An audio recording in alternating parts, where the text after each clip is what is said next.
opération Grand Ménage, l'accent a été mis sur le VGE, le boulevard Valéry Giscard d'Estaing. Espagne, la Catalogne en pleine crise indépendantiste. Ce dimanche, nouvelle journée sous tension. Après les pros hier, les antis ont manifesté ce dimanche. Retour ce soir sur les faits. Bonsoir à tous et bienvenue dans cette édition. On ouvre donc ce journal avec la 8e édition de l'opération Grand Ménage. L'accent a été mis sur le VGE, le boulevard Valéry Giscard d'Estaing, divagation des animaux, vente de véhicules d'occasion, transport de sable et de gravier. Le ministère de la Salubrité, de l'Environnement et du Développement durable est sur le terrain, grâce à Adrienne Kando. Boulevard Valéry Giscard d'Estaing, VGE, le ministère de la Salubrité, de l'Environnement et du Développement durable investit à nouveau le terrain pour la 8e édition de l'opération Grand Ménage. L'environnement est assaini, les sites abritant les parcs auto et à bétail installés de façon illégale sont débarrassés. Tous les commerces et autres constructions anarchiques volent également en éclats. La ministre Anne-Désirée Ouloto est en première ligne pour cette opération de nettoyage qui vise le bien-être des populations. Nous avons malheureusement constaté que les sites déjà traités, de la place Aquaba au restaurant à Boussouan, ces sites ont tous pratiquement été recolonisés. Et cela est vraiment déplorable.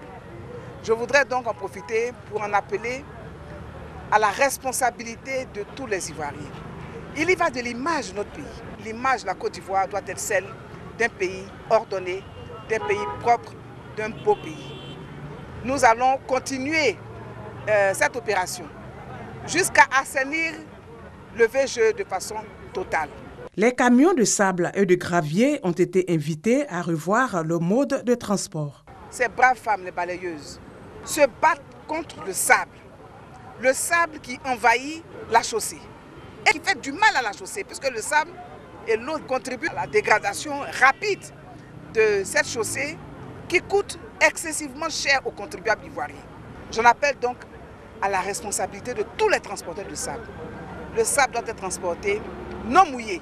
Le sable mouillé concourt à l'épandage de ce sable-là partout sur la chaussée et sur tout le long du trajet. Il faut savoir que ce que vous faites en déversant tout ce sable-là, c'est ce qu'on appelle la pollution.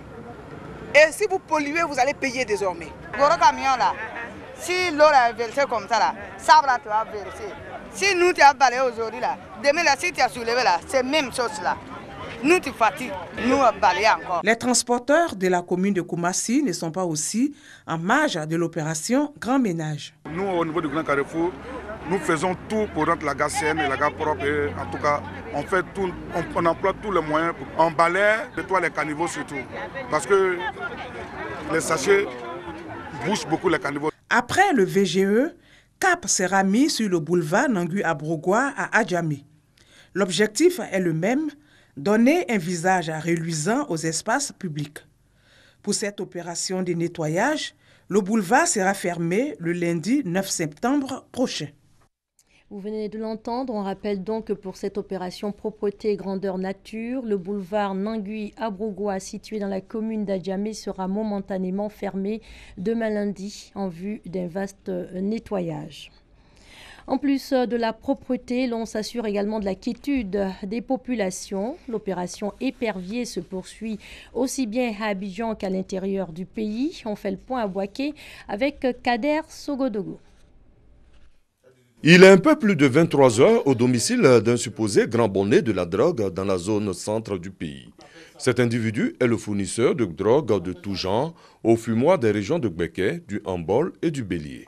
Il est interpellé à son domicile avec en sa possession d'importantes doses de cocaïne et d'héroïne.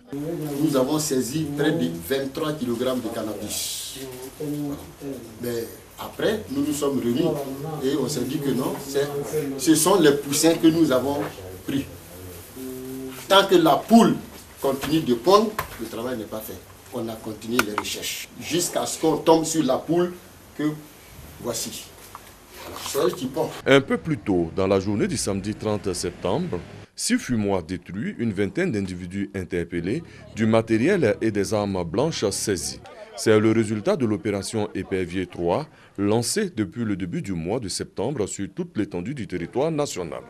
À Boaké, ce sont 200 hommes en armes de la police, de la gendarmerie nationale, du Centre de coordination des décisions opérationnelles CCDO et des forces armées de Côte d'Ivoire FACI qui sont mobilisés pour la réussite de l'opération. Ici à Boaké, nous avons estimé que les tueries, les agressions mortelles auxquelles nous avons eu à assister, ces agressions mortelles, ceux qui les ont commises étaient sous l'effet de la drogue. C'est pourquoi nous avons tenu à aller détruire les fumoirs. Les forces de l'ordre commises à cette opération ont également mission de boucler et ratisser les zones susceptibles d'abriter des caches d'armes, de munitions et d'effectuer le contrôle d'engins motorisés à 2 roues utilisés comme moyen de commission d'infraction.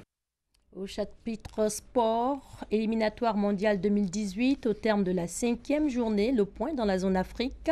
La Tunisie, 13 points en tête du groupe A. Le Nigeria, groupe B, 13 points, a décroché son billet pour la Russie. Groupe C, le Maroc, 9 points, est en tête avec un point de plus que la Côte d'Ivoire. Le verdict final dans cette poule attendu en novembre lors du match Côte d'Ivoire-Maroc. Suspense également dans le groupe D, le Sénégal, 8 points et l'Afrique du Sud ont un match à rejouer en novembre. L'Égypte, 9 points, domine le groupe E. L'Égypte qui sera qualifiée en cas de nul ou victoire face au Congo ce soir. En attendant, sur place à Abidjan, le ministère des Sports prépare la Coupe d'Afrique des Nations de football pour la CAN 2021. Côté logistique, des véhicules neufs ont été remis à l'Office national des sports. Salif Ouattara, Arsène Kouassi. La professionnalisation du sport en Côte d'Ivoire devient de plus en plus une réalité. Dans le but d'assurer le suivi des travaux de construction et de réhabilitation des infrastructures prévues pour la CAN 2021, en Côte d'Ivoire, le ministère des Sports et des Loisirs a offert 5 véhicules flambant neufs à l'Office national des sports. D'un coût total de 99 500 000 francs CFA, le matériel roulant vient renforcer la mobilité des directeurs départementaux de l'ONS. À vous qui partez aujourd'hui sur le terrain avec ce matériel, soyez conscients de l'importance de la mission qui vous est confiée et soyez à la hauteur de la confiance placée en vous à travers des résultats probants. Et comme il fallait s'y attendre, la satisfaction est à la mesure de l'événement. Au nom de mes collègues chefs de département, je vous réitère nos sincères remerciements et vous assure de notre dévouement au travail. Nous promettons une bonne utilisation des véhicules dans le respect des missions de l'ONS. La remise de ces véhicules de liaison s'inscrit dans le cadre de la mise en œuvre du plan annuel de performance 2017 du ministère des Sports et des Loisirs. Espagne, la Catalogne pourrait bientôt déclarer son indépendance après le référendum du 1er octobre dernier. Ce dimanche, une nouvelle journée sous tension. Les opposants à l'indépendance de la Catalogne manifestent tandis que Madrid envoie un nouveau message de fermeté. Nouvelle journée donc sous tension à Barcelone, à quelques heures au jour d'une possible déclaration unilatérale d'indépendance de la Catalogne. L'Espagne retient son souffle. Retour ce soir aux origines des faits et des dates. Thomas Guessambi. Que se passe-t-il en Catalogne? L'Espagne traverse l'une de ses pires crises politiques depuis le retour à la démocratie, depuis la mort du dictateur Franco en 1975. Les autorités catalanes, déterminées à organiser un nouveau référendum sur l'indépendance de la Catalogne, y sont parvenues. Pourquoi les Catalans veulent-ils leur indépendance? La Catalogne est une région de 7,5 millions d'habitants. Elle est située dans le nord-est de l'Espagne, à la frontière franco-espagnole. Cette région dispose déjà d'un statut de communauté autonome, possède son parlement et son gouvernement avec des compétences étendues. Mais pour les indépendantistes, si la région possède sa langue et sa culture, c'est qu'elle est une nation et non une nationalité, comme le stipule la Constitution espagnole de 1978. De plus, selon ces derniers, l'économie de la Catalogne serait bienveillante si elle était indépendante. Tout commence en 2006. Cette année-là, le Parlement espagnol adopte un nouveau statut renforçant l'autonomie de la Catalogne. La région est désormais définie comme une nation à l'intérieur de l'État espagnol. Juillet 2010. Rétropédalage partiel sur le statut d'autonomie. La Cour constitutionnelle annule en juillet 2010 une partie du statut de la Catalogne, concluant que la référence à une nation n'a aucune valeur juridique. Elle rejette l'usage du catalan comme langue préférentielle dans les administrations et les médias. Après cette humiliation entre guillemets, des centaines de milliers de Catalans manifestent en juillet. En 2012, c'est la montée en puissance des séparatistes. Le 11 septembre 2012, jour de la fête de la Catalogne, plus d'1 million de personnes manifestent à Barcelone pour un nouvel État. Le 9 novembre 2014, a lieu le premier référendum sur la question de l'indépendance de la Catalogne. Le 27 septembre 2015, les partis indépendantistes obtiennent la majorité des sièges au Parlement régional. Ils adoptent donc le 9 novembre une résolution sur le processus devant aboutir à un État catalan indépendant prenant la forme d'une république au plus tard en 2017. La résolution sera annulée par la Cour constitutionnelle. Le 10 janvier 2016, le séparatiste Carles Puigdemont est élu président de la région grâce à une alliance entre la coalition modérée Ensemble pour le Oui et le parti de gauche radical Candidature d'unité populaire. Les choses s'accélèrent en juillet 2017, où le président annonce un référendum d'autodétermination le 1er octobre, assurant que si le oui l'emporte, la région amorcera sa déconnexion avec l'Espagne. Madrid, de son côté, assure que le référendum n'aura pas lieu.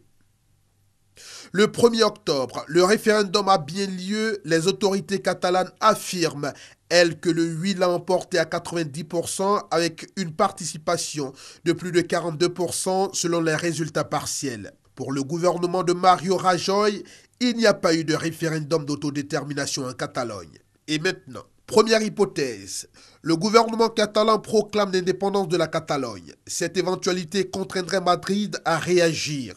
Le chef du gouvernement espagnol Mario Rajoy pourra appliquer l'article 155 de la Constitution qui l'autorise à suspendre l'autonomie de la Catalogne et prendre le contrôle de sa police. Deuxième hypothèse, les dirigeants catalans ne déclarent pas l'indépendance, mais entament une grève prolongée qui pourrait faire du tort à l'économie espagnole.